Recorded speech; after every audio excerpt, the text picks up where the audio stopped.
their sleep. Now, News Nation is speaking with forensic experts to see exactly what goes into a high-profile, lengthy investigation of this nature. No suspect, no murder weapon, no motive. That is still the fact on the ground in Moscow, Idaho, after 4 college students were stabbed to death in their sleep. Now, News Nation is speaking with forensic experts to see exactly what goes into a high-profile, lengthy investigation of this nature. Alex Capriello is live this morning with the latest from Idaho. Good morning, Alex. Hey, good morning to you, Mitch. Obviously, the crime scene right here behind me is a very complex one, and given the fact that the killer is still on the loose, every bit of evidence is going to be critical to cracking this case wide open. The knife, the incredible amount of blood, and the complexity of a bustling home with plenty of visitors. The forensics team is on the case like few others. It's so very complex. We're not talking about a person that just randomly walks up on the street and stabs somebody and walks away. We're talking about 4 individuals here. Forensics professor and Body Bags podcast host Joseph Scott Morgan also taking note of how the murderer slipped into the home on Moscow's Kings Road. No broken windows, no broken doors. And for the investigators, that's a big piece of information. It goes from, if you're looking at a potential suspect, what level of familiarity did they have with this environment? Did they feel comfortable in it? Did they know their way around? Did they say, you know what, maybe I don't want to go in the bottom?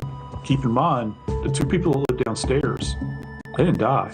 And also in this case, a complicated stew of DNA from the roommates and, as a hopping college house, many guests.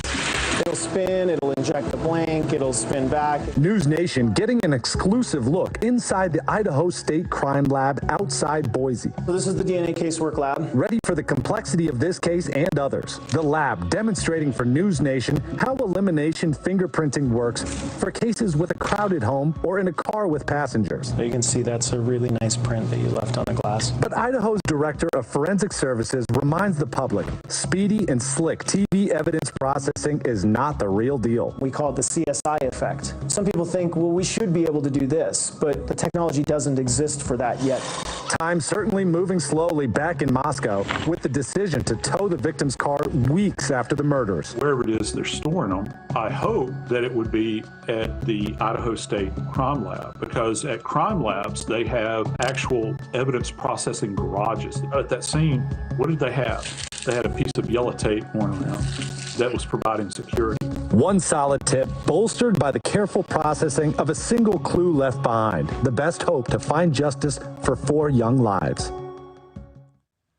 And the Idaho State Crime Lab tells us they've already begun returning some of that evidence to the detectives right here in Moscow. Even still, it's going to take several weeks for all of the evidence to come forward. Mitch. All right, that's Alex Capriello live for us in Moscow, Idaho. Thank you for that, Alex. Thanks for watching. Go to NewsNation.